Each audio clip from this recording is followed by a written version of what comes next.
So I'm at the Mission Folk Festival backstage with Gerald Charlie, who has just played a smoking set with his blues band, and you've been playing around British Columbia for quite some time, I understand, Gerald. I had a look at your MySpace and Facebook and all your webpage stuff, and you've been at this for a while, kind of hiding under the radar for a while, but you pop up for some great shows. How did you end up out here at the Mission Festival? I was just playing with the Vancouver Blues Society All-Stars in Dudney Pub. Yep. And one of the organizers from here walked in, came to watch, and he liked what he saw, and he said he's going to think about getting us into this festival.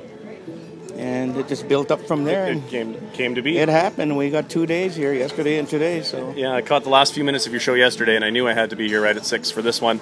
The special interest for us here on the West Coast, in Tofino and Ucluelet and the surrounding nations, surrounding communities, is your First Nations background. How did you, first of all, I guess, shout out maybe to your origins. What community were you originally based in? I'm from Scowlis Indian Reserve.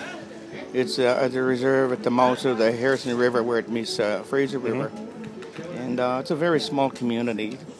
And there's two sections, one there and one in Lake Erik, just across Harrison Bay. And I live in the Lake Erik end. It's a little cavity in the mountain there. Yeah, sounds beautiful. And, yeah, it's a nice place. It's nice and quiet. Go from this to a nice quiet home. Yeah, I was going to say, how did you go from a nice quiet home to a blazing Fender Strat?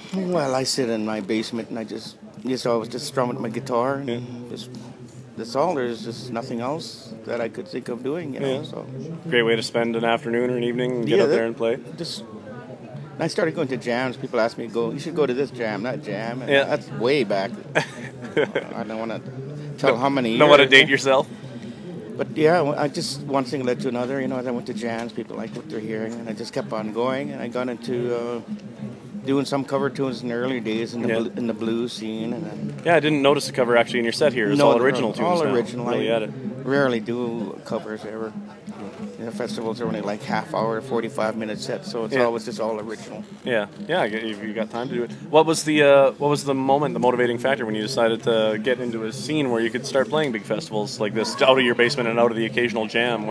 As I was building my network of musicians like the ones I have here. Yeah, I met a lot of great musicians, and I met a lot of the ones that were my idols too, like B.B. King and James Cotton, Bo Diddley, all those guys. I've met them, you know. And I've done an opening for Bo Diddley. And oh wow! So, do you find blues music is your thing? Are you a music lover in general, or do the blues capture you specifically? Just the blues had a real good, powerful, good beat. Kind of got the same beat in our drumming and our traditional drumming, you know, along the West Coast here. Yeah, it's got that straightforward boom, boom, boom, boom, boom. You know, it's that bottom end of the blues that really gets the groove going. Yeah, shakes your booty. And that's just the way our drum beat is. It's the same thing. When you hit that drum, it's got that medical thing that happens. It kind of gives you a good feeling, a good groove. You know? Whether you want to or not, you kind of have to shake a little bit. Actually, that's one of the things that I found really neat. You're out here. You're not trying to be a Mississippi Delta blues, man. You're out here in a woven cedar hat, which was the first thing that I immediately went, hey, this guy's in touch and on his own journey. I thought that was really cool. So I appreciate that. It's all just for the love of music. It's never about me. Yeah. You know, the people love it, you know, I'll do it, you know. It's them that matters the most, you know. We're just the ones to provide the music. Us guys go up there and we do our thing, and the people go, wow, this was a great time, you know. That was really awesome, and you know. Yeah, no point in playing if nobody's listening. You know, so. Well, I appreciate you joining us here, Gerald, and we'll try to get some tunes playing here on the radio station. It was good to meet you. I'll give you my CD so your listeners can have... I'd appreciate that. Lean on that speaker on their radio. So. What's the plan for the rest of the festival? You're just going to hang out, meet some folks, and work on that network? Yeah, work on it. You know, like, I don't know.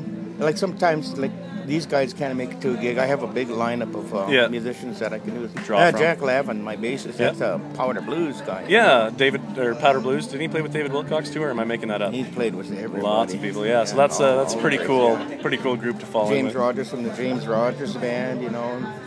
James Badger and drums has played with everybody.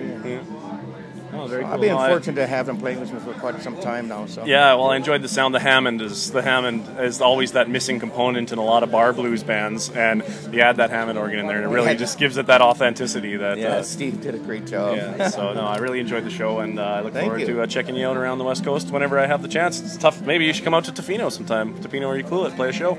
I'd sure like to. Well, I'll leave you a card, and we'll try to make it happen. Sure. Okay. Well, it's nice to meet you, Gerald. Thank you.